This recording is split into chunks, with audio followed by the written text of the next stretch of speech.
Bueno, queridos hermanos y hermanas, nuevamente gracias por estar en esta nueva clase de Religiones del Mundo, a cargo del hermano Jorge de Trepsen. Y como es costumbre, vamos a iniciarla con una oración que le pedimos al hermano Martín Canelo.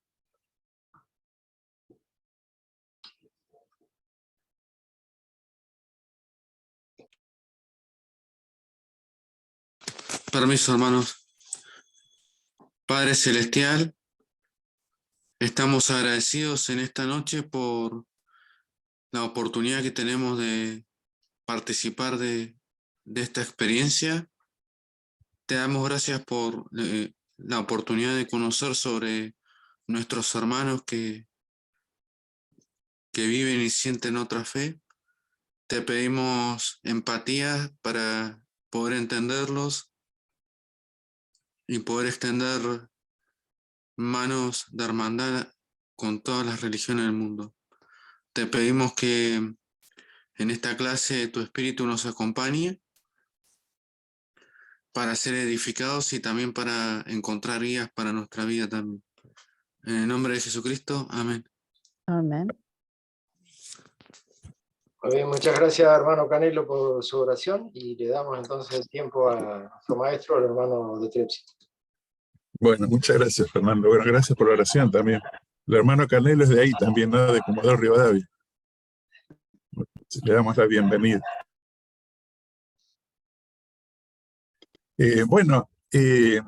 Vamos a hacer, como estaba comentando, como 3 segmentos hoy. Un segmento para analizar un poquito la conversación. Resulta que hoy tendríamos que tener, sí, la ortodoxia oriental, pero íbamos a tener un invitado, a la diaconisa Mara Pedicino, pero ella no podía esta semana, porque esta semana es la semana de la oración por la unidad de los cristianos, que realiza el movimiento ecuménico, ¿no? Están involucrados ahí, en general, las iglesias, la iglesia católica y las tradicionales, los que surgen de la Reforma en los primeros siglos. Lo dijo el padre Torres la semana pasada, ¿no? Por ejemplo, ahí no están los pentecostales y tampoco estamos nosotros. Se conversó ese tema. Pero bueno, ellos tienen como un proyecto de unidad, y entonces tienen esa oración. Entonces ella no podía estar, porque ella como después yo voy a explicar unos detalles de la iglesia de ella. No es que la iglesia de ella esté participando en ese movimiento ecuménico, pero como ella es directora de culto y también es secretaria del Comipaz, entonces están involucrados, porque es el Comipaz el que va organizando. Bueno, vamos a analizar un poquito entonces la charla. En reemplazo de la charla de ella, vamos a aprovechar para hablar un poco sobre la charla que tuvimos con el padre Torres. Tengo algunos minutos de su charla ahí como anotados, como para que la veamos y comentemos, para recordar, ¿verdad? Y también, no sé si vamos a poder ver todos los segmentos que anoté acá, porque cuando uno más lo ve, más empieza a descubrir, esto qué interesante. ¿Vieron? Cuando uno está en la charla, escucha, no alcanza de mencionar todo lo que se dice. Allá de las explicaciones doctrinales que él daba, por ahí emitía algunos pensamientos propios, que es bueno escuchar y prestar atención, ¿no? Por lo representativo que es este hombre. Y después vamos a hablar un poco de la ortodoxia oriental. Yo preparé un breve resumen de lo que son esas religiones. Tengo un videíto también. Y por último, les voy a preparar a ustedes, o sea, les voy a explicar quién es Mara Pedicino, un poco de su tarea, para que podamos estar un poco más preparados para cuando tengamos la charla con ella, que ustedes la conozcan un poco. Si bien ese día yo la voy a presentar y voy a leer su biografía, ¿no es cierto? Es bueno que ustedes ya sepan con quién nos vamos a encontrar. La semana siguiente, o sea, el 6 de junio tenemos esta charla, con martes 6 de junio, 20 horas. Vamos a ver la iglesia armenia, Apostólica Armenia. Es una también que está como parte de este cisma que ocurrió hace muchos siglos atrás, y se produce estas divisiones de las religiones ortodoxas y la cristiana. Y la otra semana hubo un cambio. Yo creo que les mandé el flyer con la visita, la clase que vamos a tener con el rabino Polakov. Él es otro miembro acá del Comipaz. También él ha presidido una comisión o comité, no sé cómo no recuerdo ahora cómo se llama, pero latinoamericano de rabinos. O sea, es una persona de renombre dentro del judaísmo, y no solamente dentro del judaísmo, sino en lo que se refiere a religión, a esfuerzos interreligiosos, ¿verdad? Es un hombre de gran carisma también. Acá en la ciudad de Córdoba es muy renombrado. Son hombres poderosos, tanto Torres como...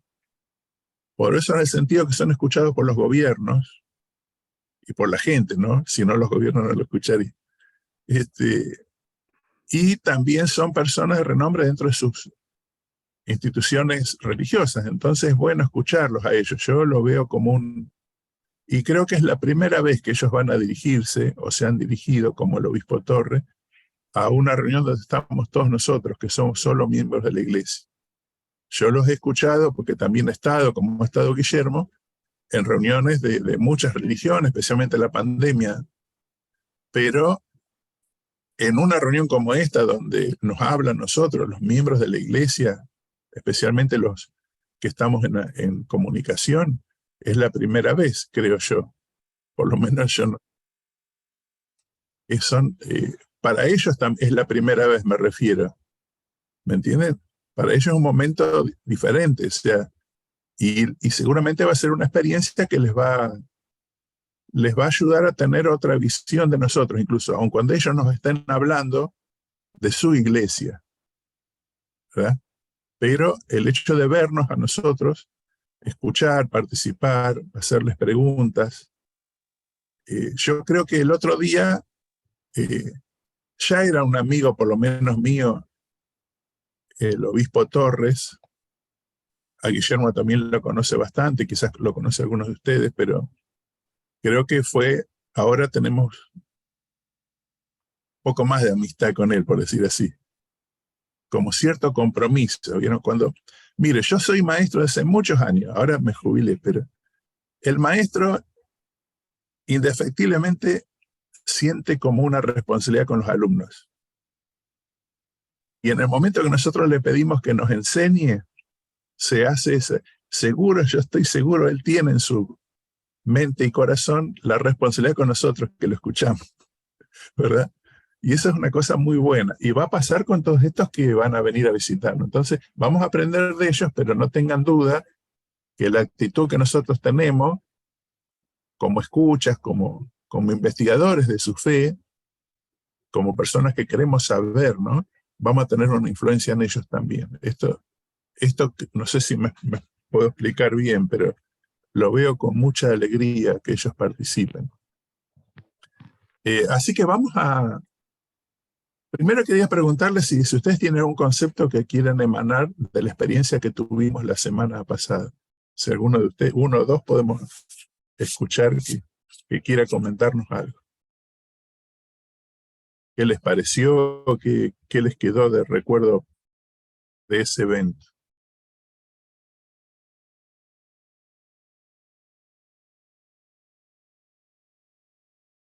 Sí, Guillermo. Ya estaba por hacer con el dedo, así. Vamos a romper el hielo, así los hermanos se animan. No, yo creo que hubo preguntas muy interesantes que él respondió. Primero nos habló acerca del diálogo y cómo está la estructura conformada en esas 30 diócesis, que podríamos decir 30 estacas. Probablemente tienen un número superior a una estaca nuestra, pero son similares. Una diócesis es como una estaca. Y evidentemente, él dijo En algunos había un encargado, no había discaterio. Discaterio es el sinónimo de departamento. Para nosotros.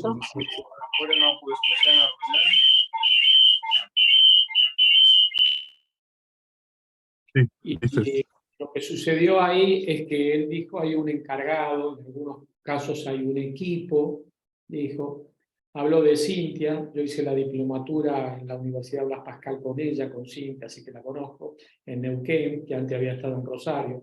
Yo estuve en Rosario con ella en un congreso también, un congreso interreligioso de la universidad que él mencionó, la Universidad Nacional de Rosario. Pero yendo al grano, lo importante es lo que él respondió, que dijo, en algunos lados hay una estructura, pero mi responsabilidad, dijo él, es formar personas para el diálogo y en particular el responsable en una diócesis, ustedes saben que el que preside una diócesis es el obispo. Entonces dijo, es el obispo, el responsable del diálogo interreligioso. Y después yo volví a repreguntar, pero desde otro ángulo, y él dijo algo que yo se los remarqué a ustedes en ese momento para hacer un compromiso. Y él dijo, cuando yo le pregunté acerca de las agendas de diálogo interreligioso, ¿no? Y él dijo algo muy interesante, dijo, bueno, ustedes pidan una audiencia, pidan una entrevista, vayan con el obispo de nuestra iglesia, la iglesia católica por supuesto, y tengan una reunión ahí, hablen de puntos que pueden tratar con él, y si de alguna manera el obispo no le responde, suponga que nosotros decimos que estamos en un pueblito donde el cura nos persigue, o estamos en una ciudad donde tenemos mucha persecución de los misioneros, o cosas por el estilo, o hay una controversia porque nos discriminan, o hay demasiado periodismo amarillito que nos está siempre hablando de poligamia, de otras cosas, lo que fuera. Y él dijo, si el obispo no le responde, vienen y me avisan a mí. Entonces, esos son lo que dijo Jorge, es un compromiso que él asumió con nosotros. No creo que lo asume con otras religiones, no lo sé, pero vamos a decir, sí, él dio un ejemplo que lo hizo con los judíos y lo hizo también en otros casos. Pero a mí me parece que se sacaron muy buenas cosas desde la parte positiva. Y esto lo quería comentar y capaz que ustedes vieron otra. Ahí tenés a Alejandra y Martín. Gracias. sí. No, gracias, Guillermo, por tu comentario. Vamos a ver un poquito de cuando él dijo eso para que lo recordemos. Pero tenemos a Alejandra, si nos querés comentar algo, Martín. Sí, a mí me pareció muy interesante cuando él habló sobre la política, cuando hacen uso de las distintas religiones. Me parece que eso es algo que nos ha pasado a nosotros, que a veces uno tiene que tener una templanza muy especial para poder resolver esas situaciones. Porque la iglesia, bueno, muestra una neutralidad y tiene que mostrar una neutralidad en la política y a veces nos pasó después, luego de una donación, así lo comento así rápido, que nos han citado y nos han pedido que compremos cierto elemento. Y bueno, ahí tuvo la rapidez el presidente Estaca de darse cuenta que como vienen los tiempos políticos, en realidad le correspondía al Estado y al mismo gobierno provincial hacerse cargo de ese insumo que en realidad ellos tienen el dinero, pero muchas veces lo desvían para otras cosas, ¿no? Y nos dijo que, bueno, que de esas cosas nos tenemos que cuidar, que no nos usen a nosotros, a las iglesias, y sobre todo a nosotros que sabemos que hay recursos, no dejarnos usar por el momento político, ¿no? Porque se vienen las elecciones, queda bien que se saquen una foto con nosotros, y cómo ir apartándonos un poco del político proselitista, que siempre va a buscar una manera de sacar un beneficio al relacionarse con las religiones, con los grupos religiosos, porque a ellos les queda, sobre todo lo que son las donaciones o las actividades de servicio que nos ha pasado, que ellos por ahí nos han dicho no se va a hacer esta fecha y nos han suspendido actividades. Ahora, bueno, decidimos hacerlo de otra manera. No involucrar tanto a la parte política, sino a la parte, hacerlo más autónomamente. Muy bien. Ese tema, sí, yo presté atención a los dichos de él. Ya lo había hablado ese tema con él en otras oportunidades que lo he visitado. Yo lo he visitado varias veces ahí cuando él era obispo auxiliar. Incluso fuimos, por ejemplo, teníamos una práctica que cuando llegaba, se fue el 70, acá teníamos al Elder Lebrino como el 70 que presidía el Consejo de Coordinación en Córdoba, y cuando él se fue, y lo habíamos visitado antes, y cuando él se fue, fui con los dos, con él y con él, justo coincidió, y fuimos a visitarlo junto con el Elder Casco, que era el que ingresaba, ¿no? Yo aproveché la ocasión, ¿verdad? Como ellos iban a estar los dos para presentar a los nuevos presidentes TACA, y yo le digo que sería muy bueno, si a ustedes les parece bien, porque me viene una buena razón para ir a hablar nuevamente, aprovechar, ¿no? Porque los lazos después, uno a veces tiene un lazo de amistad con un líder religioso, pero después no hay más eventos que lo fortalezcan a veces. Y entonces tenemos que volver. Y también para abrir un poco o sea, que ese líder religioso conozca más líderes de la iglesia. Un poco Guillermo le hizo es como que debe haber relaciones institucionales, no solamente entre personas. Un comentario. Sí, Guillermo. Lo que dijo Alejandra. Obviamente, Monseñor Torres mencionó la inundación de La Plata. Y la iglesia mandó un camión a La Plata, dijo, bueno, ustedes estaban prevenidos, tenían todo, pero independientemente la iglesia mandó un camión para socorrer la inundación de la Plata. Pero un grupo político le sacó el cartel que decía que era la iglesia y le puso que pertenecía a ellos. Yo no lo voy a mencionar porque acá quizás puede haber alguien que se sienta afectado, pero nosotros lo supimos. Yo tampoco lo mencioné cuando lo dijo el obispo Torres. Entonces eso es un poco lo que Alejandra dice, que no nos usen. Imagínense en una nación de un camión que iba para La Plata en ese momento y un partido político gobernante, oficialista, le sacó y le puso, empieza con C y termina con A, le puso que eran de ellos. No cambiemos. Sí. Recuerdo la ocasión, porque en esa época, Guillermo, acá en Córdoba, y pienso que en todos otros lados, hubo una gran afluencia de donaciones de toda la comunidad, y el gobierno que en ese momento estaba acá en la ciudad, invitó a nuestra iglesia tuvo una gran participación, porque si bien parece que somos menos, supongamos acá en Córdoba debe haber 1,5 millones de católicos, y hay 10.000 de nosotros, de los cuales activos son un porcentaje menor. O sea, capaz que miembros hay como 18.000 en la provincia, pero siempre los activos son menos. Pero muchos jóvenes fueron, nosotros juntábamos más jóvenes de nuestra iglesia para toda esa actividad de ayudar como voluntarios que otras religiones. Entonces el intendente en ese momento nos hizo hablar todo, y todo fue a La Plata, y estábamos muy pendientes, y es verdad, como vos decís. Nosotros siempre trabajamos con los funcionarios, y el funcionario en realidad representa al gobierno o al pueblo, no debería representar un partido, ¿verdad? Pero bueno, estamos atentos a saber de que eso se evite. Por ejemplo, hace un tiempo se hizo una donación en Altagracia acá, y fue a la donación un concejal. Por supuesto que yo en ese momento no había podido participar del evento, y me entero después cuando me da el informe la directora de esa estaca, ¿verdad? Entonces yo me di cuenta, yo la aconsejé, digo, ¿por qué no había ningún funcionario de gobierno? Del Poder Ejecutivo me refiero. Y porque ese concejal era un próximo candidato del gobierno, y querían fortalecer la imagen de él. pero él es del Poder Ejecutivo, o sea, un detalle. Yo hablé con ella para decirle, bueno, vos tenés que gestionar, no me importa si está el concejal, que no le podemos evitar, pero que siempre haya un funcionario de gobierno, porque el funcionario de gobierno en teoría no representa a un partido, representa todo al Poder Ejecutivo, digamos, al gobierno de la ciudad.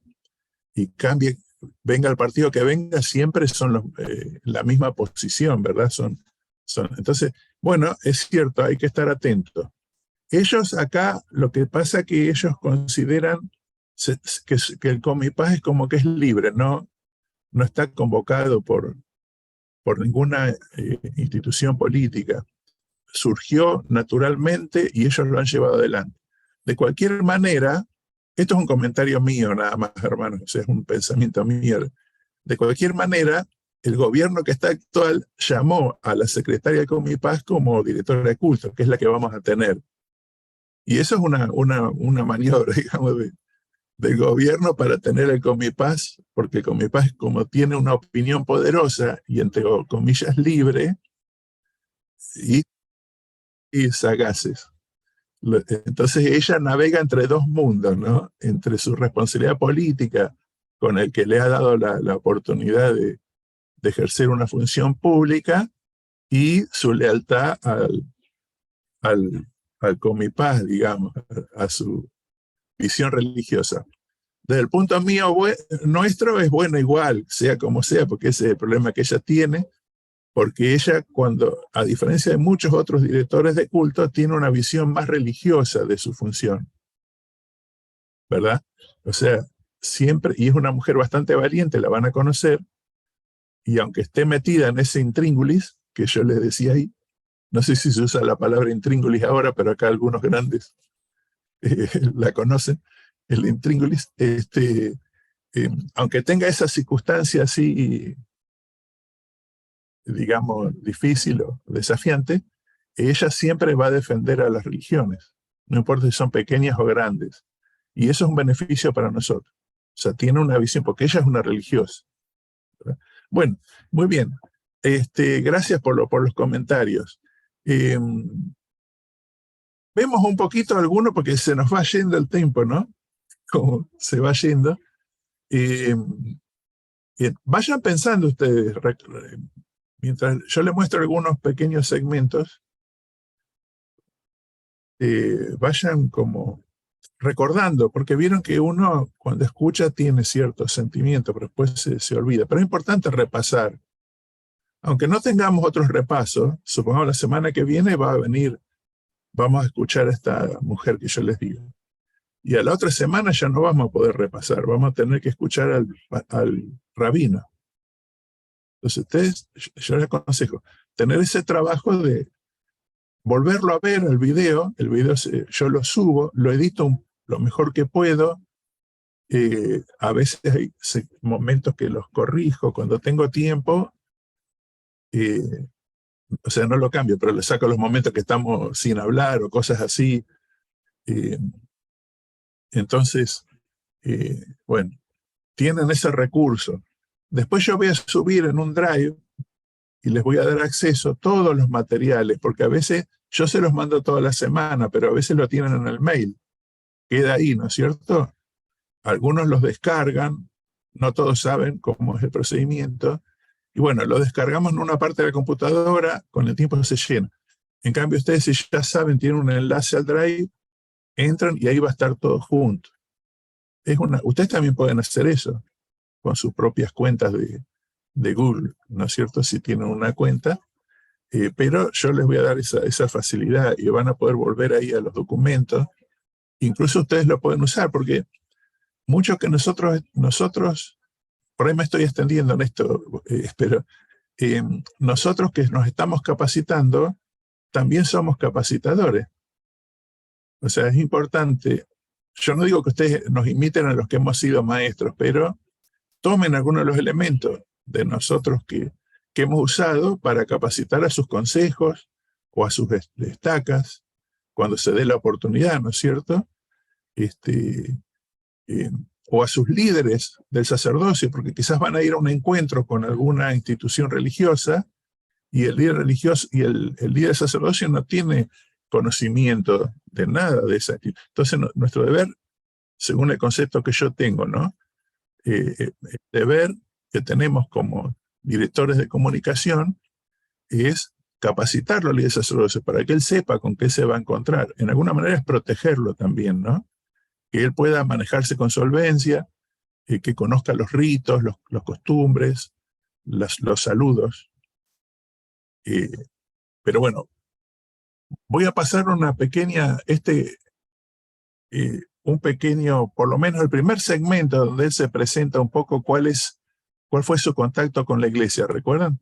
Me gustó, como expresó Guillermo, dijo algo así como que tenía cierta ternura para hablar el obispo, ¿no?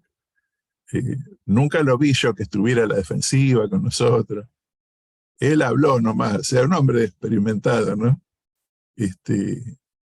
No sé cuáles son todas sus intenciones, no sabemos todo lo que hay en su corazón, pero vamos a considerar, vamos a ir con cierta inocencia a escucharlo. que él no tiene esa inocencia con todos, ¿eh?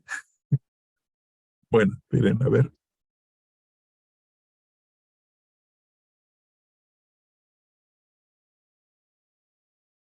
Según mis cálculos, usted tendría que estar empezando a ver la página de donde está el video, ¿verdad? Sí, bueno. Sí, Jorge, un chiste compartir.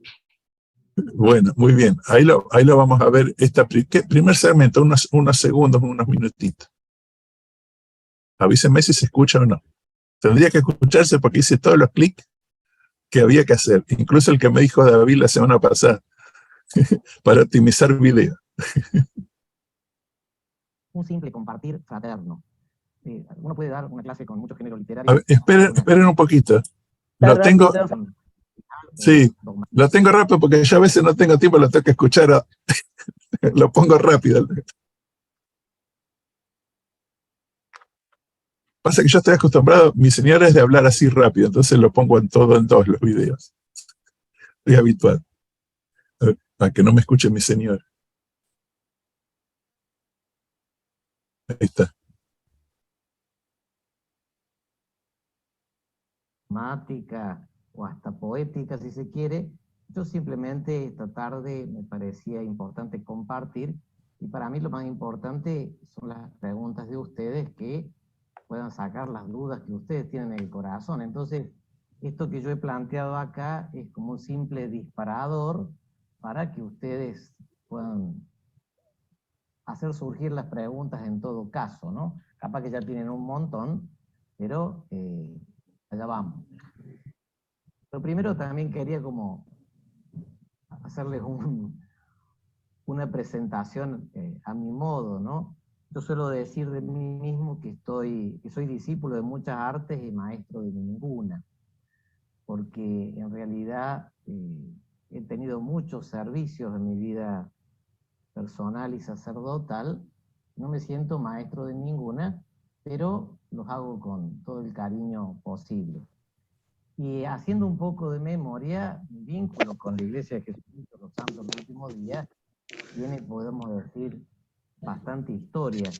Yo de niño soy el hijo de una familia numerosa, con 7 varones y una mujer, y vivíamos precisamente en Argüello, muy cerca de donde está hoy el templo, e incluso como muy cerquita de mi casa estaba la Academia Argüello, que era una escuela bilingüe. Incluso el cónsul de Estados Unidos en Argentina vivía al lado de mi casa y era amigo de familia. Con mucha frecuencia de niño yo he visto los misioneros que venían a Córdoba, y desde hacer trámites ahí con John Egan, se llamaba aquel cónsul, hasta pasar visitando y compartiendo, lo he visto muy desde chico. En esa época, voy a dar este detalle, era muy frecuente que estuvieran en bicicleta, más en la zona de Argüello, que eran bastante más despobladas y distantes una casa de otra que hoy. Después me pasó que, así como soy medio rubio y vestido con ropas más formales, en 1983, para ser más preciso, yo era diácono, en un barrio muy cerca del aeropuerto, y los domingos por la mañana solía salir a visitar a enfermos, yo en bicicleta, y recuerdo que me hacía mucha gracia porque cuando cruzaba de Barrio Matienzo a Alta Córdoba, había un señor que todos los domingos cuando me veía pasar gritaba, ¡viva los mormones!, decía él. A veces yo me asombraba porque eran las 10 de la mañana del día domingo y ya tenía algunas copas de más, no sé si era la resaca del sábado o qué, pero la verdad que nunca me sentí mal por esto, pero yo decía, la vuelta a la vida, estoy trabajando como misionero mormón en esta zona para el decir de la gente, porque a los gritos me anunciaba.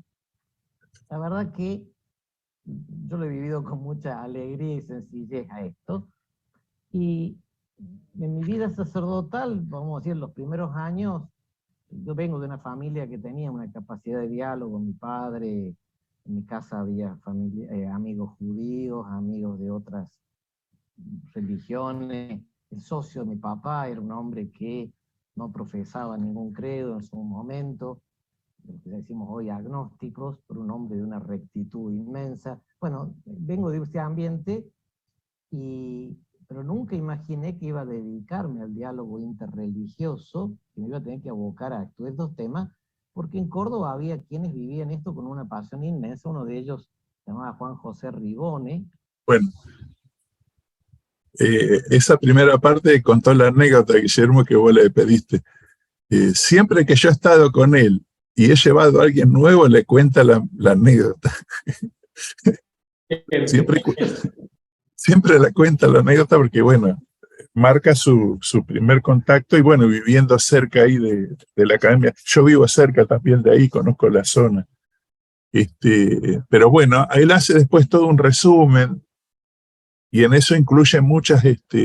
Una cosa que yo noté es que él usa el nombre completo. Usó la palabra mormón para describir lo que le gritaba este hombre, ¿verdad? Pero después, en lo que yo escuché, siempre dijo la Iglesia de Jesucristo de los Santos Últimos Días. O no dijo algo, pero como que cabía la palabra mormón, pero no la dijo, ¿no? Sino que decía su iglesia o a su religión, para no decir todo el título. Eso yo lo noté que es parte de que él sabe que nosotros queremos ahora que usemos el nombre de la iglesia para describirnos. Eso también muestra un poco, y es un ejemplo, ¿no?, de que nosotros también tenemos que saber qué es lo que... Es como que estar atentos. Por ejemplo, él durante toda la presentación, en varios momentos, hizo referencia a cosas que yo no se las dije. Y como estoy cercano a él, me doy cuenta, ¿verdad? Que yo no le dije, sino que él lo ha visto en las redes sociales. Entonces me doy cuenta, percibo cosas de acá, ¿no? Que él está atento a todas esas cosas, como a veces nosotros, ¿no? O sea, yo siempre estoy tratando de ver las noticias que se producen, en las que está involucrado el Comipaz u otras religiones. Siempre estoy atento, ¿no? Porque eso me es útil para mi relación con ellos. Y eso es una cosa que yo noté. Habló de las inundaciones, ¿vieron? Como dijo Guillermo, nos recordaba, no, lo tenía para escuchar, pero no escuchar porque es mucho, lleva tiempo.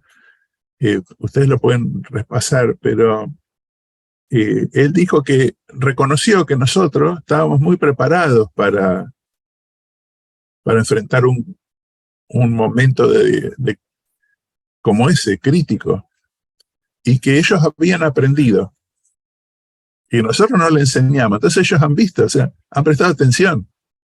No es que hicimos una capacitación para los sacerdotes católicos de cómo actuar, pero vieron, bueno, la iglesia cómo enseguida estuvo, ¿no? Acá hubo unas inundaciones muy importantes también, en la zona donde yo vivo, y el presidente Estaca fue muy hábil en establecer vínculos con el gobierno, con la gendarmería, con el ejército. Incluso una capilla fue como el centro operativo de todas las fuerzas comunitarias que trabajaron para ayudar a las personas. ¿verdad?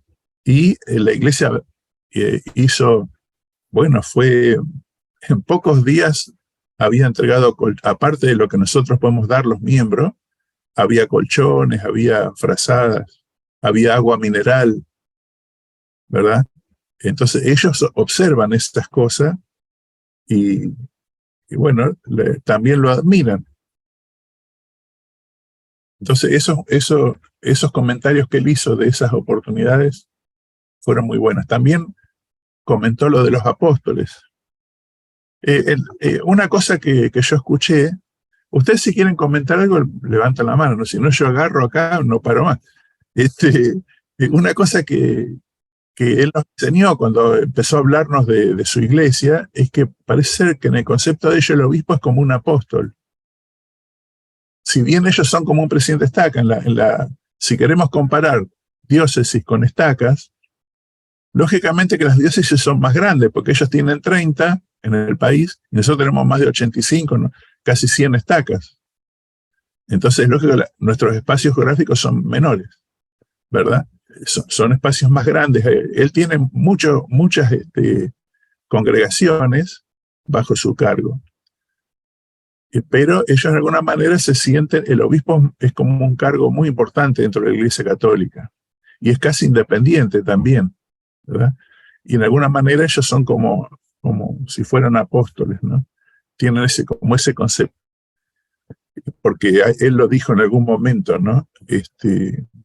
Entonces, bueno, ocupan una posición importante, tienen poder de decisión, después están los arzobispos y otros cargos, ¿no? Los cardenales también, ¿verdad? Que son como representantes de diferentes zonas ante el gobierno general de la iglesia. Y el obispo principal es el de Roma. Hoy vamos a ver, cuando estudiemos un poquito las iglesias ortodoxas, que en un momento había una competencia, o sea, el obispo de Roma, estamos hablando cuando eran imperios, ¿verdad? Y quería tener supremacía sobre los otros obispos. Y ahí hubo un cisma en el 1054, creo. ¿Por qué no se pusieron de acuerdo? No se ponían de acuerdo en las doctrinas, pero abajo de eso no se pusieron de acuerdo en la distribución del poder, digamos, ¿no? Que tenía que haber entre ellos. Bueno, a ver si tengo otro. Jorge, bueno, ya. Sí. Reforzando lo que dijiste.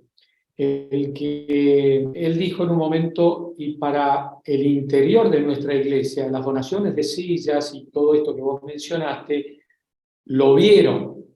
Y esto es el llamamiento nuestro. Yo no sé si todos los que están acá tienen el mismo llamamiento, pero este es el llamamiento nuestro. Que la iglesia ilumine al mundo, que nuestras obras no queden ocultas, porque son las que es de la iglesia de Jesucristo, entonces tienen que ser visibles.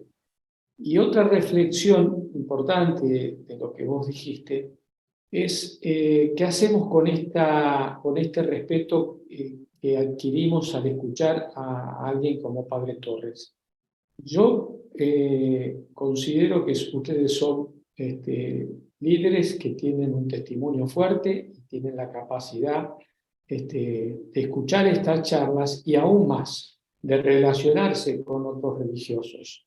Y quizás algunos están en un pueblito, y lo que yo digo de las mesas interreligiosas, que él habló bastante, y no sé si creo que después va a pasar alguna parte sobre este tema de las mesas interreligiosas, quizás ustedes están en un pueblito y dicen, yo no tengo ninguna mesa interreligiosa, como dice el hermano Pitaro, como dice el hermano de Schlesen, pero tienen una parroquia. Y si ustedes escucharon al Padre Torre, pueden ir a conocer la parroquia, pueden saludar al cura parroquial que esté ahí, ya sea un diácono, no practica el celibato y está casado, ya sea un presbítero, que es el caso de lo mismo, cualquier cura que esté ahí. Y pueden intercambiar, y ese es el primer diálogo interreligioso. Ustedes, miembros de la Iglesia de Jesucristo, un católico, y contarles la experiencia que escucharon al Padre Torre, con mucho respeto, vinieron a conocer la capilla, que esto que el otro, y el día de mañana tienen una conferencia de estaca, y hicieron una relación y lo invitan a venir a la conferencia de estaca, o a cualquier otro evento que les parezca importante. Porque esto no lo hacemos por hacer, dar estas clases, Jorge se esfuerza, trabaja los fines de semana preparando la clase. Nosotros queremos ayudarlos en su llamamiento. Entonces, el adquirir esta información y el poder tener, aunque sea virtualmente, esta relación, es no solo para ser oidores de la palabra, sino para ser hacedores, que hacen con lo que oyen. Entonces yo les desafío, con respeto y amablemente, a que lo pongan en práctica. Mañana van a escuchar, la próxima semana van a escuchar a una iglesia ortodoxa. En Córdoba hay iglesia ortodoxa, en Rosario hay, en Uruguay hay, en un montón de lugares existe. Bueno, vayan a ver una iglesia ortodoxa, aunque no sea armenia, aunque sea griega, aunque sea de otra, y charlen, que ustedes tuvieron la experiencia, porque así hacen una relación con otros interreligiosos, aunque no tengan mesa. ¿Se entiende? Claro, Este es sí, el desafío. perfecto, gracias, Guillermo. Bueno, y podemos empezar. Yo ya tengo a partir del comentario de él, porque no sabía bien quién había quedado en lugar de él en el Comipaz, pero ahora ya supe, y también lo dijo él, el que está representando el Comipaz es directamente el obispo. El obispo actual, creo que se llama Rossi. El obispo actual, él mismo no delegó, sino que él mismo va a estar. Entonces lo voy a ir a ver. Y voy a hacer como él dijo, ¿no? Vengo de parte del obispo Torres. En realidad le voy a pedir al obispo Torres. Ahora hemos estado hablando con él después de esta. Siempre es importante, después de una participación de esta, mandar un mensaje, por si porque ustedes pueden preparar esto que estamos haciendo, un encuentro, una charla con un líder religioso dirigida a los obispos del barrio, ¿no? de la STAC. Son ideas, ¿no? Y podrían invitar y tener un por Zoom así, y que él nos pueda hablar de la problemática que él encuentra en la ciudad donde viven, ¿no? Yo me acuerdo hace un tiempo atrás, la iglesia donó, en la época de la crisis, hace bastante tiempo atrás, donó unas máquinas que hacen leche de soja, una máquina industrial, y donó a un comedor, que el comedor era digamos, patrocinado por la Iglesia Católica de La Falda. El cura ahí de La Falda lo tenía, o sea, pero estaban escasos, y la iglesia donó heladera y lo equipó. Y hubo un evento donde fui invitado. En esa época yo era presidente de Estaca, que era el líder asesor de comunicación o de asuntos públicos. Entonces yo fui, y estaba ahí el cura. Y entre que estábamos esperando que todos se organizaran y nos dieran, se hiciera el evento, que la gente del comedor lo estaba preparando, charlamos muchísimo con él. Y fue una charla muy interesante porque yo le halagué un poco la capilla que ellos tienen ahí, que está en una parte visible de la ciudad. Él también hizo lo mismo con la nuestra, que es muy bonita. Y yo le digo, ¿y cómo le va? O sea, no sé, le pregunté por una curiosidad sincera de cómo le iba con su tarea pastoral, digamos, si las personas las ve que responden a la religión. Y él me dice, mirá, dice, porque me tuteaba, mirá, dice, es difícil, dice, cada vez más difícil lograr que las personas se interesen por las cosas de Dios. Es más, he tenido que hacer una especie de, no van todos a la iglesia, entonces yo voy a los barrios, agarro un lugar y doy, es como que yo le digo, nosotros hacemos eso mismo, también tenemos lo que se llaman las unidades, ¿cómo es que le decimos estas unidades? Los grupos, o estas unidades que se hacen en los barrios así alejadas, en la casa de una hermana, para ponerle. Y bueno, y hablamos mucho.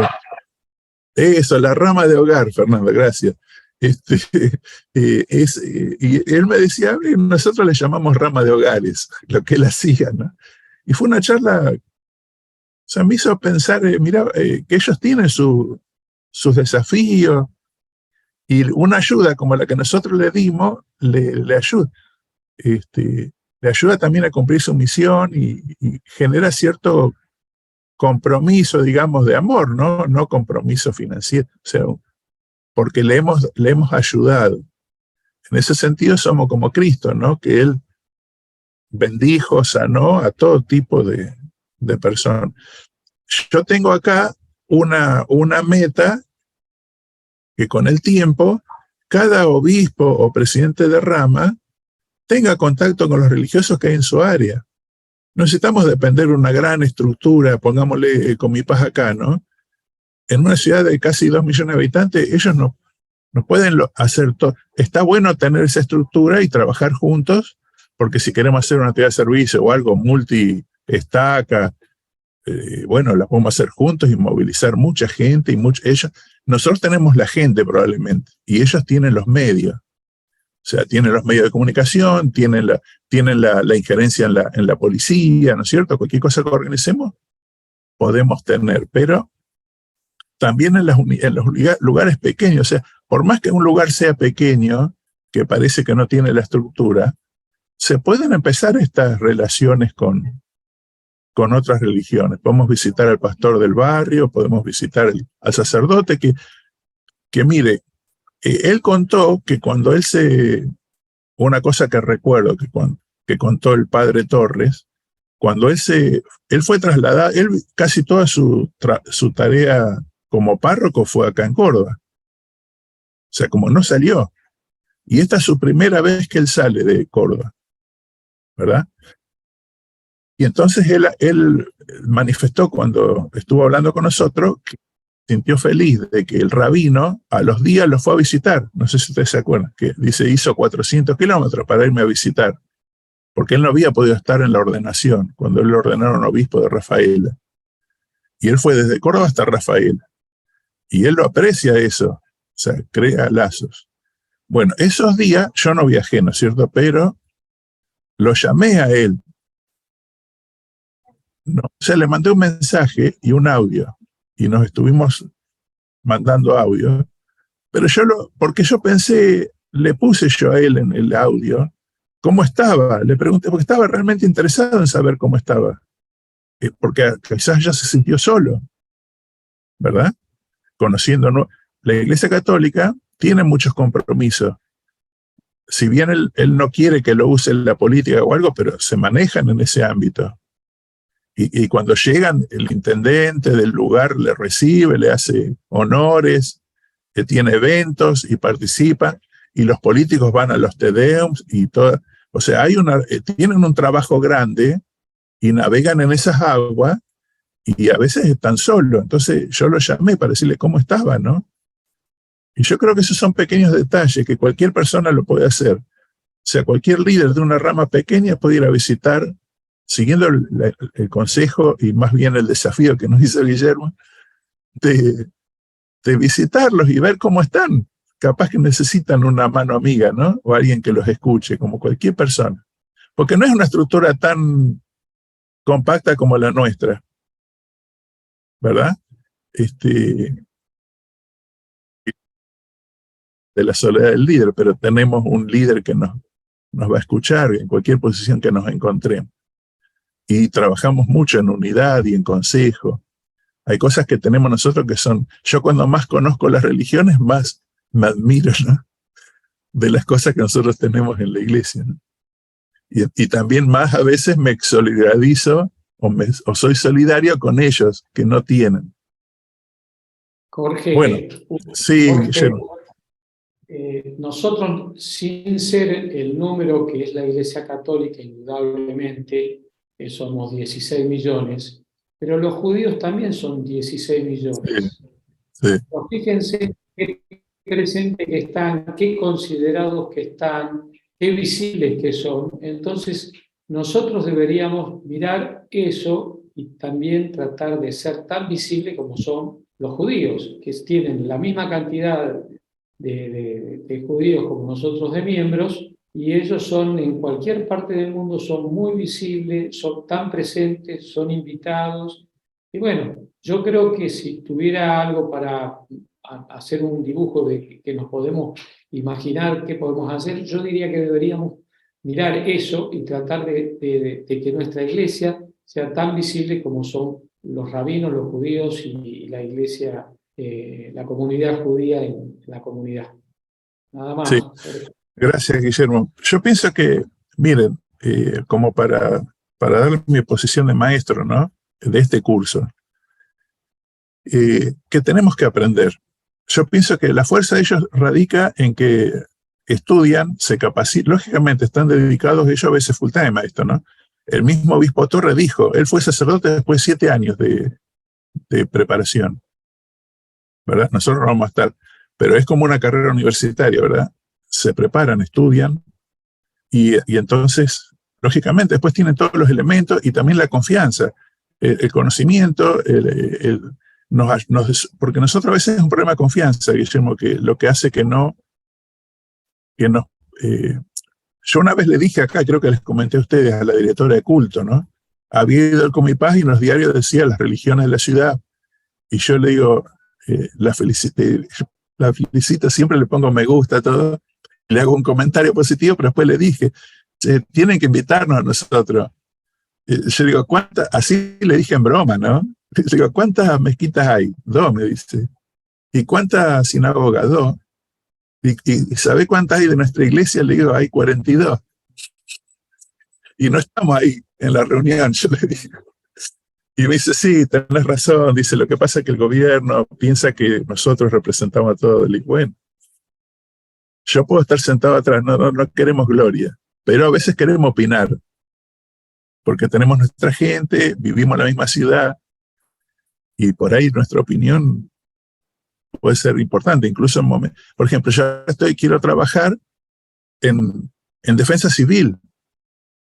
Ya le dije a la directora, digo, me tenés que contactar con la gente de defensa civil porque yo quiero que participemos en un plan de que la ciudad tenga de contingencia. Viene otra inundación, viene algo, y no estamos preparados. Digo, nosotros queremos estar preparados. ¿Cómo hacemos, no? Y bueno, todas esas son cosas. Yo pienso que si vamos por el camino de interesarnos por la comunidad en la que estamos, ver los problemas que la comunidad tiene y ser honestos, ¿no? En querer ayudar con esos problemas, se va a abrir las puertas. Porque a veces nosotros vamos con el objetivo de ser amigos de ellos. Entonces, ellos, que yo sé, porque yo cuando lo fui a ver la primera vez al padre Torres, yo vi en la cara de él, tenemos la inspiración, ¿no? Y él dirá, ¿qué querrá de mí este hombre, ¿no? Que me viene. Yo fui con una cena de él estaba enfrente ahí al templo. Y yo formaba parte del comité de que estaba en la organización del templo, y me mandaron a hablar con él. Entonces yo fui con una docena de facturas, me acuerdo. Caí, golpeé la puerta, ni sabía quién. Y bueno, me tuvo que hacer pasar porque yo había llegado con la factura. Me hizo pasar y hablamos mucho, ¿no? Él me manifestó todas las preocupaciones de los vecinos. Y ahí yo me di cuenta, fíjese, ¿no? Todos los vecinos iban a hablar con él, los alrededores del templo, a hablarles de sus preocupaciones para que él hable con el gobierno. Tuvo bueno que ir a hablar ahí, ¿no? Y sacarle las dudas. Y esos fueron de los primeros lazos que se empezaron a establecer, ¿no? Entonces, bueno, todos podemos hacer eso. Bueno, vamos a ir un poco a la Iglesia Cristiana Ortodoxa, porque estamos y 58. Y dejo de compartir acá. Bueno, debe haber cosas que ustedes están pensando, ¿no es cierto? Bueno, síganlas pensando. No las podemos compartir porque no hay tiempo. Pero sigan pensando, porque cuando uno piensa viene la inspiración, ¿no? Bueno, voy a ser rápido acá. Tienen que leer el documento. El documento que yo les mandé requiere cierta actualización, ¿verdad? Esto fue escrito hace bastante tiempo, creo que en el año 71, si no me recuerdo mal, o por ahí estaba en la Leona, quizás antes se escribió, y bueno, algunos números, algunos datos y algunas situaciones. Por ahí, creo que el hermano, cuando él habla de la Iglesia Ortodoxa rusa, está hablando de la época en que Rusia era un estado comunista, ¿verdad? Y las religiones eran acalladas, ¿no? Y bueno, eso es un cambio grande ahora. Ahora en la Rusia actual, la Iglesia Ortodoxa es bastante poderosa. Si ustedes han visto las noticias, por lo menos lo que yo he visto, tiene bastante injerencia en la situación actual nacional y de apoyo hacia lo que el gobierno hace, ¿no? Entonces, Jorge, sí, ¿quién me habla? ¿Martín? sí, quería hacer un comentario, sí, antes de avanzar con esto. Claro, sí, pero que tiene que ver con la Iglesia Ortodoxa. En Rusia, hace unos años, salió una orden de Vladimir Putin de Sí. prohibir las religiones definidas por él como religiones universales. Y hubo una noticia en donde contaban que se metieron en una iglesia Testigo de Jehová, en un salón de los Testigos de Jehová. Ellos estaban estudiando una clase así como diríamos nosotros, la escuela dominical, y entraron los policías y sacaron a la gente de las iglesias y metieron a algunos presos.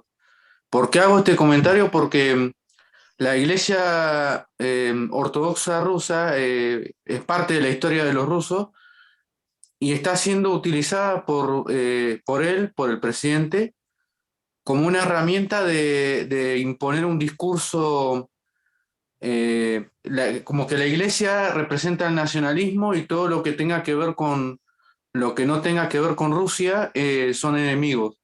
Entonces a eso también hay que prestar atención porque si un día se despiertan con que la iglesia de Jesucristo de los Santos de los Últimos Días es una iglesia universal, creada entre comillas en Estados Unidos, puede haber también un avance por ese lado. Entonces siempre hay que estar Claro. atentos a esas cosas.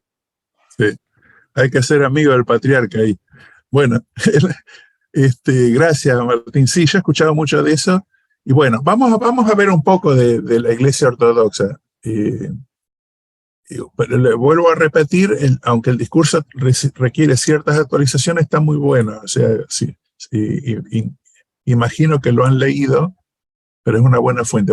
¿Alguien me ayuda a leer acá la definición de Iglesia Ortodoxa? Aproveche que habló poco para hablar ahora.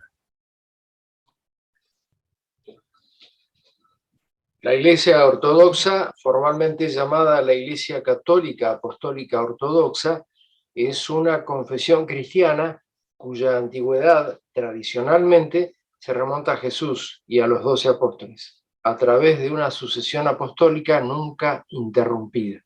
Cuenta con entre 225 y 300 millones de fieles en todo el mundo.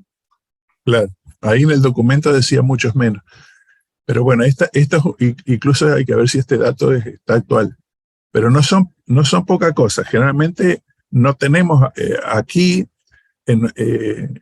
las iglesias ortodoxas se han establecido por la migración en nuestros países, ¿verdad? Muchas de estas religiones están relacionadas con los países donde se han desarrollado, ¿no? Por ejemplo, está la iglesia ortodoxa griega, y entonces todas las comunidades griegas de Argentina también también traen consigo los inmigrantes, ¿no? Los inmigrantes que vienen de los diferentes países, como ha pasado con el luteranismo y otras religiones, trae consigo su religión. Esa es la manera que quizás no tienen todas las religiones el ímpetu predicador nuestro, que a veces eso es lo que temen, lo que yo también he notado, y por ahí el padre lo dijo en un momento, el interés proselitista, ¿verdad? Nosotros tenemos y que él también remarcó, porque en un momento habló si no recuerdo mal, habló de Mateo 28, con la gran comisión, y dice que eso es algo que ustedes tienen, dijo él, como interpretando nuestro celo por predicar el evangelio a todo el mundo, ¿no? Pero después del Concilio Vaticano II, como quedó cierta idea de que el proselitismo en la Iglesia Católica no era... Si queríamos ser ecuménicos, decían ellos, resumiendo, ¿verdad? Debían abandonar el proselitismo. Y entonces ha habido un freno en ese sentido. Y algunos católicos más, incluso obispos o arzobispos más tradicionales, tienen una cierta reticencia de esa idea nueva que salió después del Concilio Vaticano II, que además de establecer ciertas reglas y correcciones dentro como la misa, por ejemplo, hubo cambio, vino esta nueva idea de abandonar el proselitismo, por decir así, tratar de convertir a todos, sino buscar la unidad por otros medios. Pero bueno, muy bien. Avanzando un poquito más, un poco En los primeros siglos el cristianismo se distribuyó rápidamente por toda Europa, por parte de Europa. Pablo fue un gran misionero y estableció la iglesia. No solo bautizó personas, estableció iglesias. Todas las cartas que él manda a los habitantes de distintos lugares, ciudades, era porque ahí había unidades de la iglesia, ramas, ¿verdad? Y la iglesia se distribuyó y creció, y en los primeros siglos había obispos en diferentes lugares. Por supuesto que el obispo de Roma llegó a ser bastante poderoso, especialmente en la época que el gobierno romano empezó a aceptar el cristianismo. Ahora te doy, David. Empezó a aceptar el cristianismo, y bueno, en las ciudades o en los imperios más poderosos, el obispo de ese lugar adquiría poder. Y cuando fue esa gran división en el imperio romano, entre el imperio de Roma, con capital en Roma, y la otra, el imperio romano de Constantinopla, eso también produjo una división política, digamos, dentro del cristianismo. Lo que hacían los cristianos de los primeros siglos, pero los primeros siglos antes del 1054, antes de ese gran cisma, había muchas diferencias, pero muchas de esas diferencias se zanjaban en los concilios. David, querías decir algo, ¿verdad? No sé cuánto David hay, pero no, yo me acomodé nada más, no levanté la mano. Estoy atento nada más. No, perdón, David, David Pablo Rossi, creo que era. Perdón, ves que había otro David, sabía. No, está el otro David. O espantaste una mosca, algo, que yo te vi la mano. Sí. Me escuchan por lo de mi esposa, porque si pongo mi micrófono se acopla. Yo lo que quería contar era, primero preguntar cuál es la diferencia entre la ortodoxa rusa con la ortodoxa griega. Esa es una pregunta que yo quería hacer. Y segundo, quería contar algo que nos sucedió a Mónica cuando estuvimos por Grecia, que visitamos los lugares donde nació su abuelo, que los patriarcas nos invitaban, nos mostraban todos los lugares de la iglesia, y ellos vivían como nosotros. Ellos tenían esposas e hijos, no tenían celibato, los griegos. Quería comentarle esto, y ellos viajaban y hacían todo como si fueran sacerdotes, como nuestros sacerdotes, ¿sí? Lo que era la diferencia, que era diferente de iglesia. Su hábito. Y su hábito era diferente totalmente al hábito de allá de los católicos comunes, romanos, y además de eso, nos combinaban. Hubo una ceremonia ahí, como un bautismo, y ellos tenían la tradición de que tenían que convidar el pan de anís a todos aquellos que estaban ahí, porque querían que la persona que se estaba bautizando tuviera una muy buena vida. Entonces hacían un pan de anís muy grande y empezaban a repartir ese pan de anís. ¿Y en el casamiento? Y en el casamiento repartían como unos días antes, empezaban a preparar como souvenirs, que eran como galletitas, era como un turrón. Turrón de sésamo y miel, para que la dulzura llegara al matrimonio por varios años. Entre pavos reales, porque estaban armando el casamiento arriba de la isla Rodas, y era un lugar donde los monjes criaban pavos reales. Totalmente idílico fue eso. Qué bueno. Bueno, ustedes en algún momento nos van a tener que hacer así como hizo Guillermo, pasarme alguna foto, porque si yo recuerdo que ustedes me contaron que habían tenido ese viaje tan espectacular, y bueno, Pero bueno, eso que comentan ustedes, lo que yo estaba leyendo, es una diferencia que tienen las ortodoxas con la católica, que no tienen el celibato, salvo los obispos. Los obispos, que son también los que son patriarcas, los obispos llevan una vida más monástica, entonces en general ellos no se casan, pero los sacerdotes que hay por todas las comunidades, sí, he visto, salvo que alguno no quiera, digamos, pero en general ellos antes de ser ordenados muchas veces ya tienen familia, están casados y pueden ser ordenados. Bueno, vamos a ver un poquito de historia, porque eso nos puede ayudar.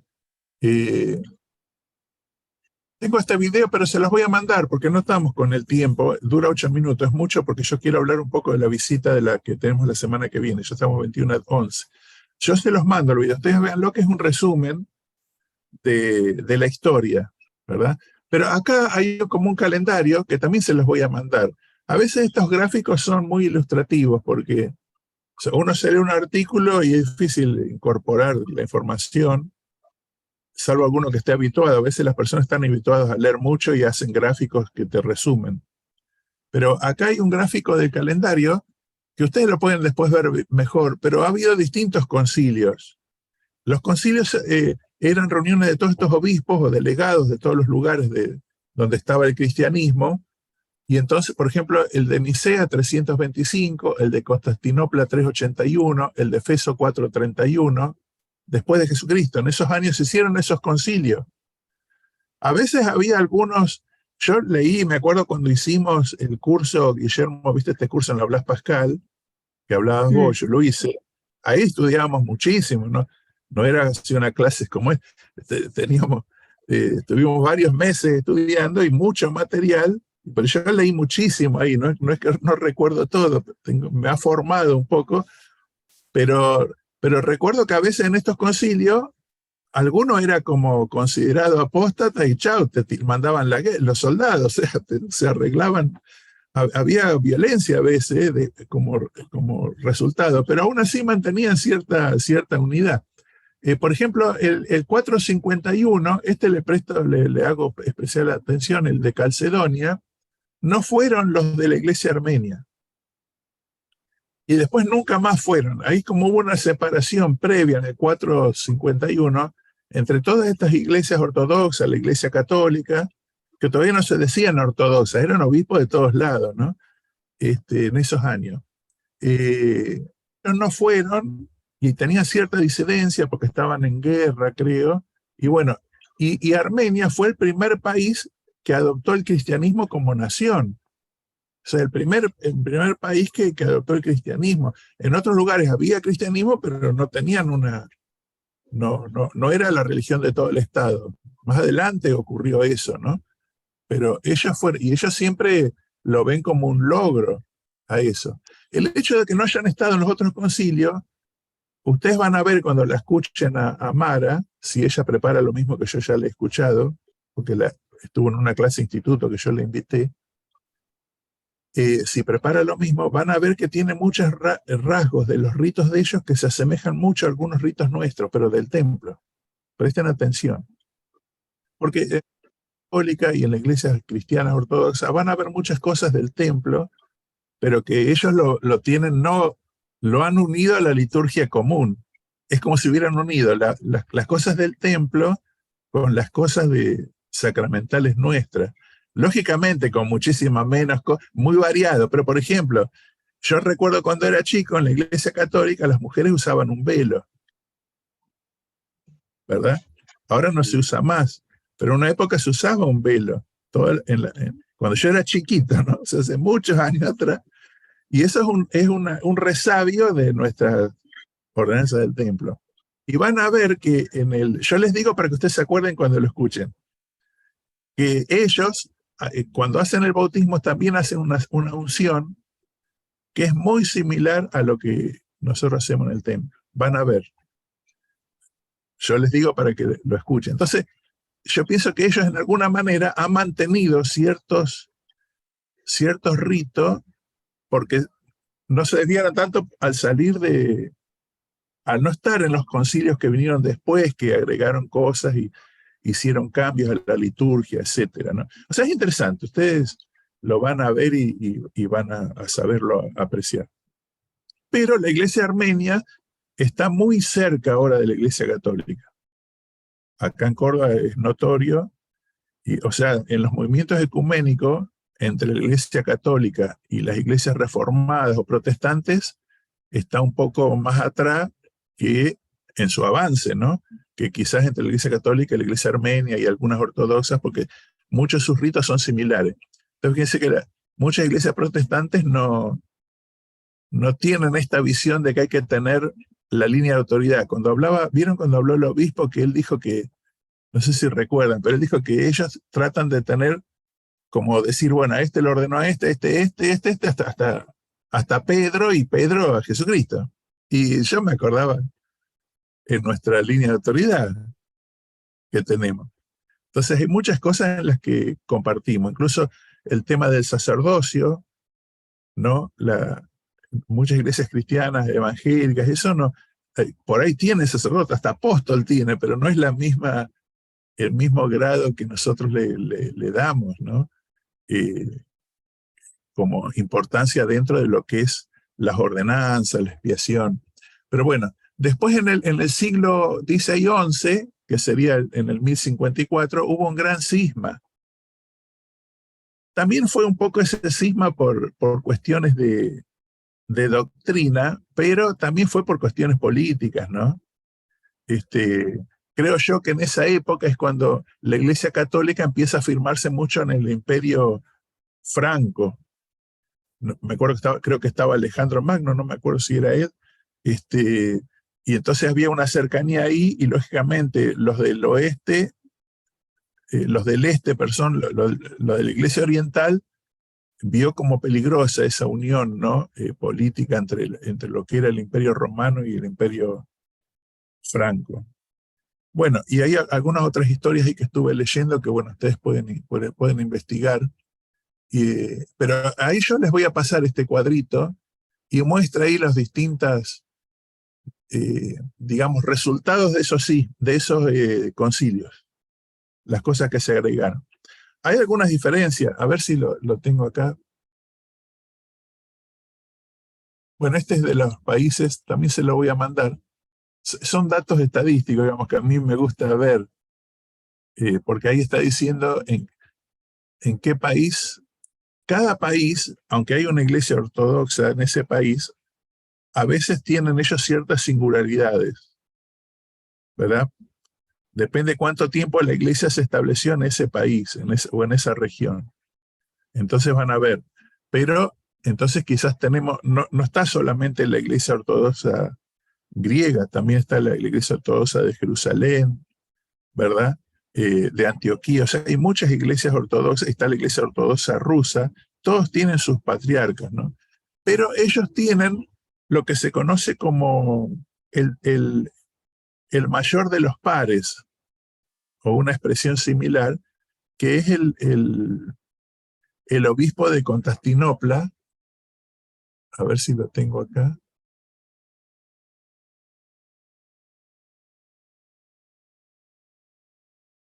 Que se llama Bartolomé I. Acá tengo la biografía, vamos a terminar con eso. O sea, si bien todas estas iglesias ortodoxas, que 7 son las mayores y todas tienen origen ahí en la zona de Asia Menor y Grecia, y Rusia también, todos tienen como si fuera su papa, digamos, lo que sería el equivalente a un papa, en este obispo Bartolomé I,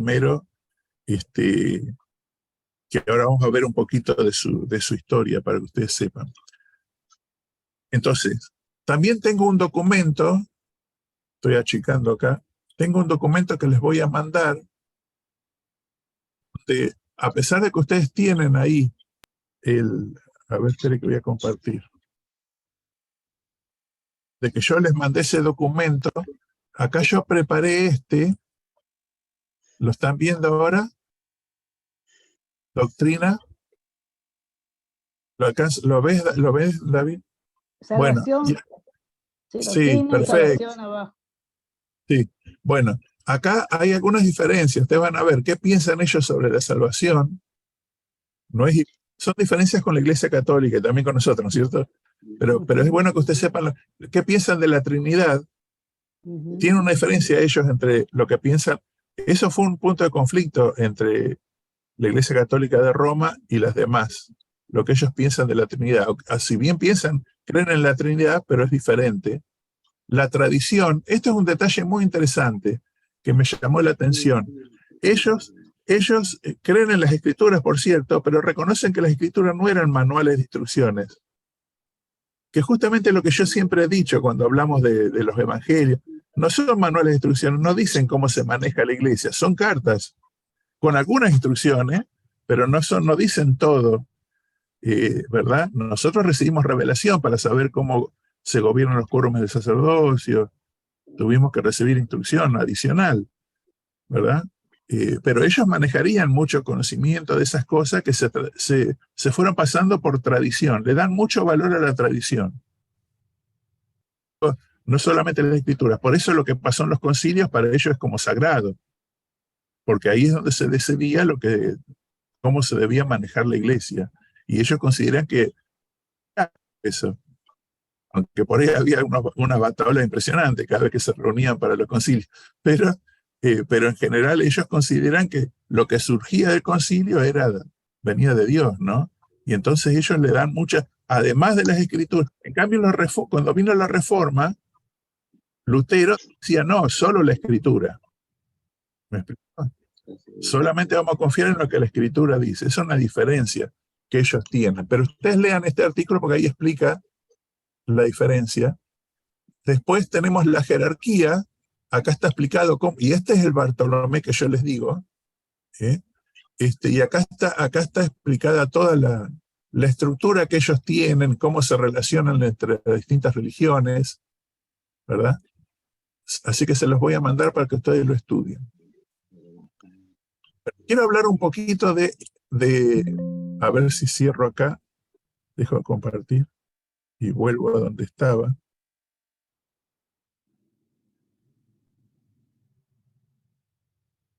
Y les voy a hablar un poco de la semana que viene y después vamos a ver el videíto de la biografía de Bartolomé, porque está bueno verlo, porque es el representante de todas estas iglesias. Es cortito, pero es como una breve biografía. La semana que viene, ahí están viendo, ¿no? La promoción de Mara Pedicino. Sí, lo estamos viendo, Jorge. Bueno, la semana que viene, ella es diaconisa de la iglesia armenia. La iglesia armenia, ella no piensa que tiene el sacerdocio, aunque es diácono. Para nosotros los diáconos tienen sacerdocio, ¿verdad? Ella explica que es diferente, como que no tiene la unción, ¿verdad? Pero tiene una función de diaconisa que le permite a ella hacer algunas cosas dentro de la iglesia, a diferencia de las otras mujeres que son fieles participantes. Incluso usa esa ropa ceremonial. Ella nos va a explicar un poco después pero hay solo 3 de estas en todo el mundo. Y ella es la única, creo yo, que está activa. O sea, que está ejerciendo su función. Las otras personas son más mayores, ¿no? Entonces, dentro de la iglesia armenia, una persona reconocida. Aunque nosotros no sepamos nada de eso, digamos. Sí, es bueno que está en nuestra clase. Y después es directora de culto de la municipalidad, como ya les dije. Esta es una municipalidad grande. O sea, no es lo mismo. Cuando yo vivía en Trelew, por ejemplo, y estaban asignados, era director de asuntos públicos ahí, y una ciudad de 50.000 habitantes en esos años. Tenés más entrada. Nosotros como iglesia teníamos mucha cercanía con los medios de comunicación. Se le llevaba 2 o 3 tortas en el día del periodista y ya era amigo de todos ahí, del diario. Acá la Voz del Interior tiene miles de empleados. Cuando vas a hablar te mandan al más atrás, al más nuevo. Es difícil llegar a las altas. Allá no. Yo les digo así, me caía con una torta el día de periodismo, me hacía primero amigo del recepcionista. Y le preguntaba, ¿y usted? Le digo, acá si yo quiero publicar algo, ¿con quién tengo que hablar? Y el tipo, como yo le di la torta, no sé, o le caía bien, ya me decía toda la estructura interna del diario, era fácil. Y lo mismo con las religiones. Pero acá, la directora de culto es directora de culto de una ciudad que tiene más de 1,5 millones de habitantes. como 3 provincias del sur argentino, digamos. Entonces es muy poderoso, hablando desde el punto de vista de la gente que traen o que mueven, de los intereses también. Entonces es una persona que se mueve en un ambiente donde hay que ejercer autoridad, digamos, que hay que luchar por tener su espacio. Ella era subdirectora de culto, pero gracias a su gestión y su trabajo, la subdirección creció a dirección. Para nosotros, ¿en qué nos beneficia? Y que ella tiene más poder dentro de su gobierno municipal y más consideración. Yo siempre les digo, la trato de ayudar para que crezca, ¿no? Y una infidencia que yo les doy, pero yo sé que el intendente de la ciudad, que es candidato a gobernador, la va a llevar a la provincia. Y no tenemos en la provincia un representante de las religiones.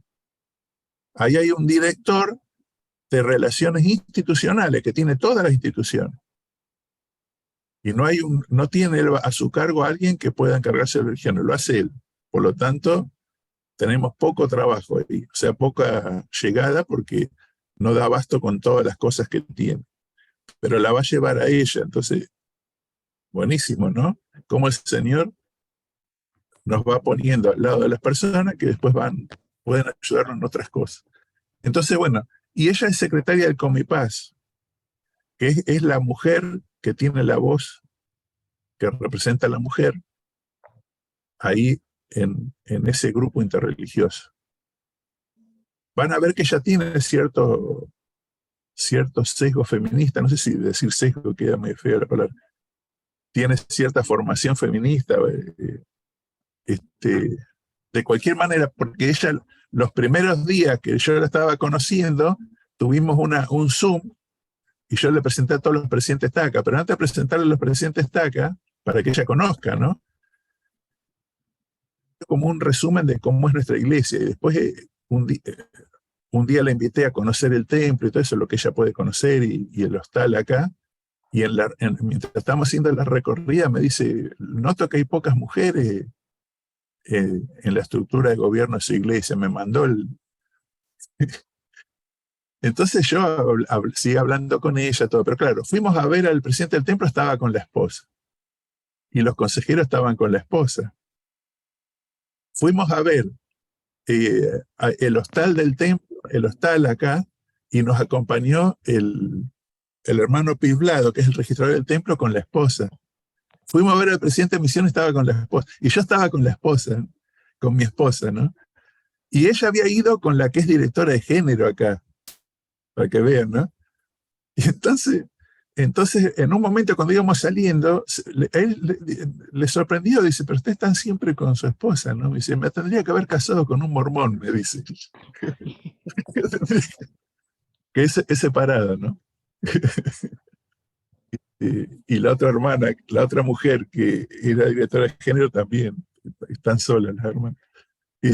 Pero bueno, son detalles, ven, que uno tiene que ir conociendo y manejando. Entonces, para mí es un logro que ella va a venir. Una persona que está en un puesto de gobierno, en un gobierno que tiene 1,5 millones de habitantes, es una persona que tiene su tiempo sumamente ocupado y va a venir. O sea, yo se los comento porque yo lo agradezco, ¿no? Y me gustaría que muchos estén la próxima semana. Eso es quien es la invitada. Vamos a usar una modalidad similar. Ella la vamos a presentar, le va a tener un tiempo para explicarnos de su iglesia. Como ya les comenté, es bueno prestarle atención a algunos detalles porque digamos, nosotros tenemos fe en nuestra iglesia y estamos convertidos porque hemos recibido respuestas a nuestras oraciones, ¿verdad? Pero la fe, yo he notado que eso es la fe o es el testimonio, pero la conversión depende del entendimiento que tengamos. O sea, hay personas que tienen muchos años de miembro y no vemos una gran conversión. Tienen todavía actitudes mundanales porque no han estudiado, no han aprendido qué es lo que se requiere de ellos como santos en los últimos días. Saben que es verdad, ¿no? Entonces, saber de otras religiones ayuda también a la conversión de ustedes. Yo lo digo porque lo he experimentado. Porque empiezo a ver resabios de la iglesia de Cristo en todas estas religiones. ¿Me explico? Y eso aumenta su fe. Es como yo cuando le dije, mira, lo que ellos hacen en esta ordenanza es muy similar a lo que hacemos en el templo. Algunas cosas. Y digo, ¿ve? Eso bien. Entonces lo que hacemos en el templo, José Smith, ¿cómo lo sabe? No estudió en la iglesia armenia. Ni eso. O sea, por revelación se volvió a restaurar algo que algunos resabios de eso están en estas religiones. Y eso te hace entender más la historia, lo que pasó en el mundo, lo que el Señor hace. Entonces es muy, muy interesante, ¿no? Bueno, entonces es bueno escucharla y ella va a preparar. Y después haremos preguntas, ustedes vayan pensando. No, hacer preguntas es muy difícil, ¿vieron? O sea, hacer preguntas que...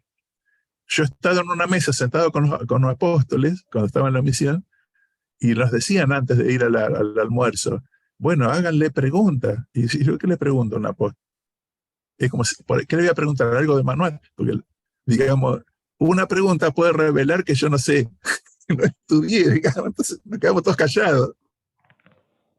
Entonces yo sé que a veces es difícil, pero bueno, ustedes relean el documento como para tener más preparación para las preguntas que le hagan. Y cuando ustedes tengan una pregunta en la mente, anótenla en algún papelito para que después cuando llegue el momento la puedan escribir si no se contestó. No importa si la pregunta parece pequeña o no, ¿verdad? Siempre una pregunta proviene de una duda. Entonces, la forma de sacar la duda es tener una respuesta. Entonces, ahí ustedes van a preguntar. Algunos consejos.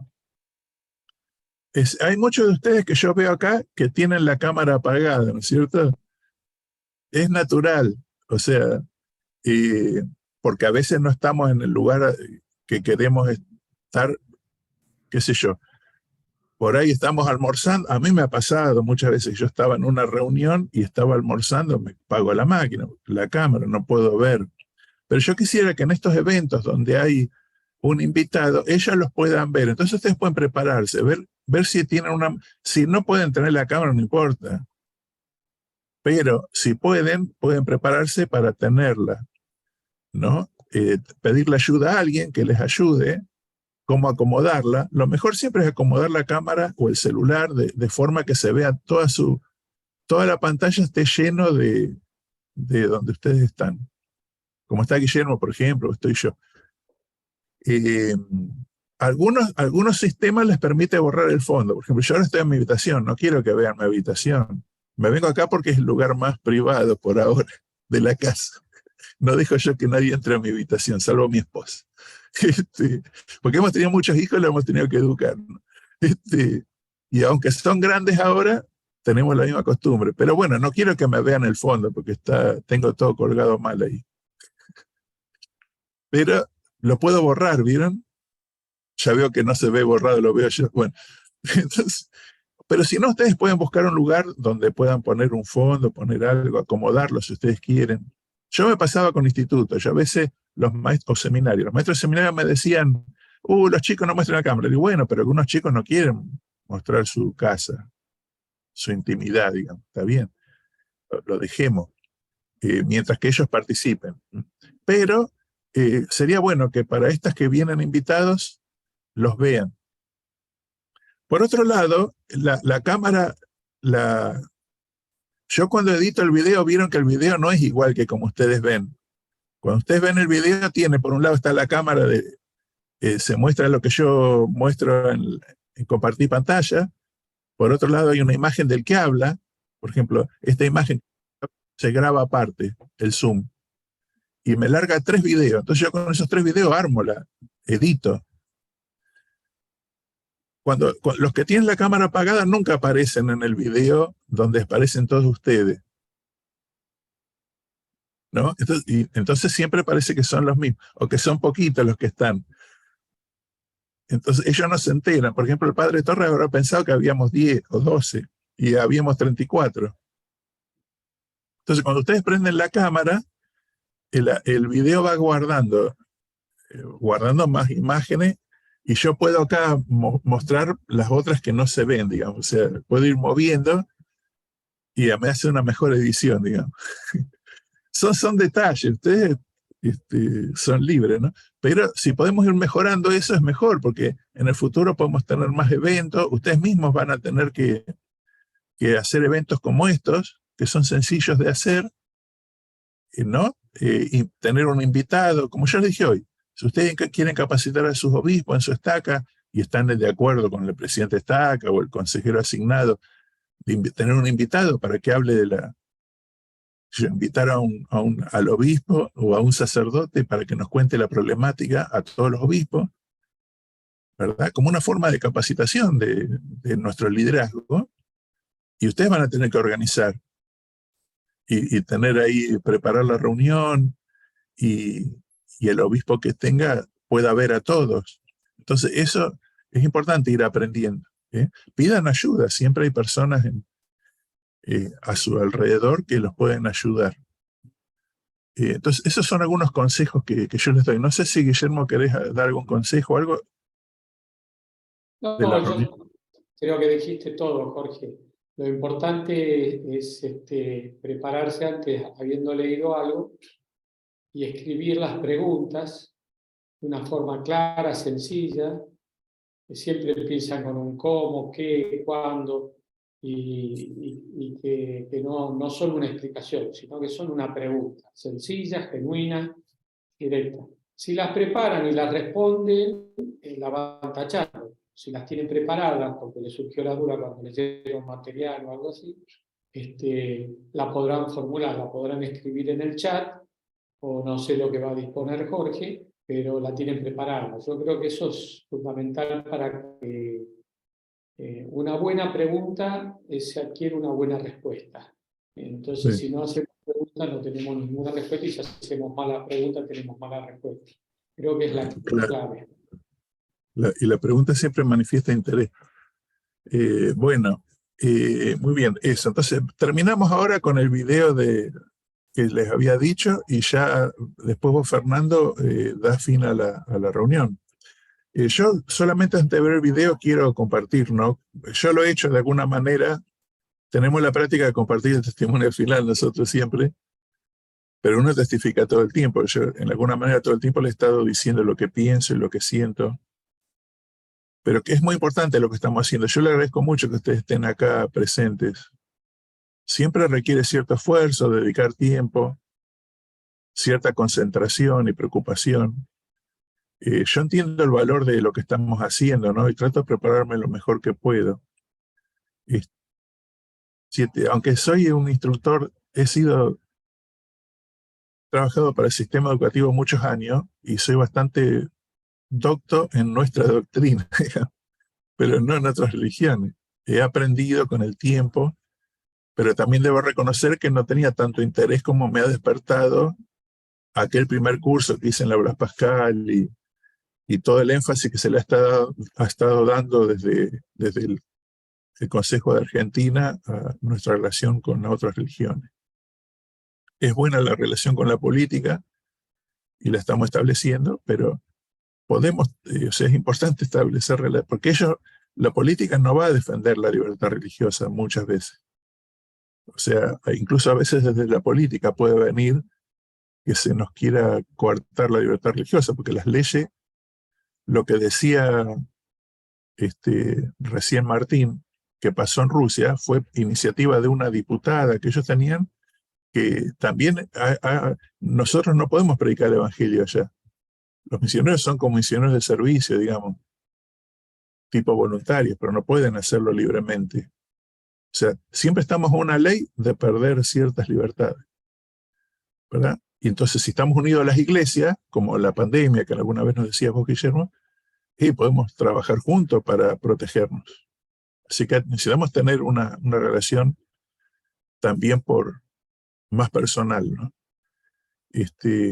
Entonces yo les quiero dar mi testimonio, ¿no? Nuestro Padre Celestial está siempre pendiente de nosotros y lo ha estado por siglos.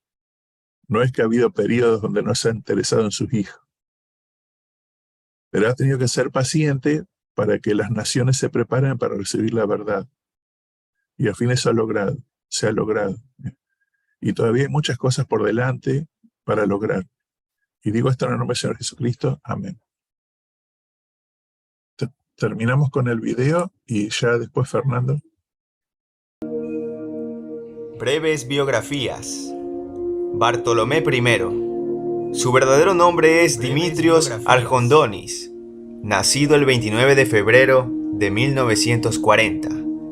Es el actual arzobispo de Constantinopla y patriarca ecuménico, el número 270 de la larga lista de patriarcas ecuménicos. Ostenta su cargo desde el 2 de noviembre de 1991. Es ampliamente reconocido como el primus inter pares, primero entre iguales, en la Iglesia Ortodoxa Oriental, y como el líder espiritual de aproximadamente 300 millones de cristianos ortodoxos en todo el mundo.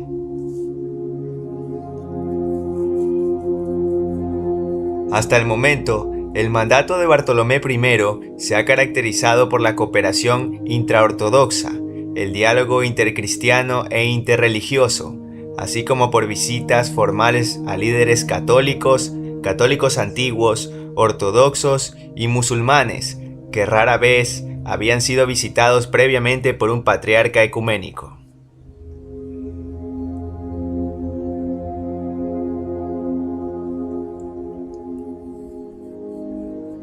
Él ha intercambiado numerosas invitaciones de dignatarios de la Iglesia y del Estado. Sus esfuerzos para promover la libertad religiosa y los derechos humanos, además de sus iniciativas para promover la tolerancia religiosa entre las religiones del mundo, y sus esfuerzos para promover la ecología y la protección del medio ambiente, han sido ampliamente notados, y estos esfuerzos le han validado el título de Patriarca Verde. It is also our deep and personal responsibility to affirm our commitment to interfaith understanding and interreligious dialogue. Religious harmony is the precondition for peace in our world and for unity among its peoples and cultures. Religions fail when they do not work for and result in peace. While it may be true that our world is increasingly in crisis, we have repeatedly stated that this crisis is a unique opportunity to bring about change through encounter and dialogue. Such dialogue is not a luxury, as some might argue. It is essential for the world to function and to survive.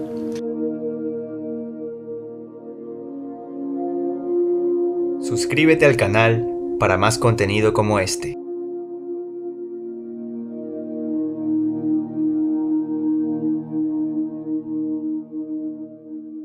Bueno, el que se quiera suscribir.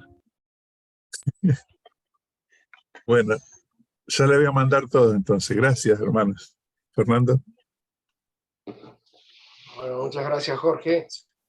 Agradecemos una vez más por las enseñanzas y todo lo que hemos podido asimilar en esta tarde-noche. Gracias, hermanos y hermanas, también por participar y por la asistencia. Y vamos a finalizar con la oración de la hermana Alejandra Farfán Canelo. Gracias. Nuestro amado y bondadoso Padre, que moras en los cielos, te agradecemos por poder tener esta oportunidad de aprender cada día un poco más, por poder tener estas capacitaciones y poder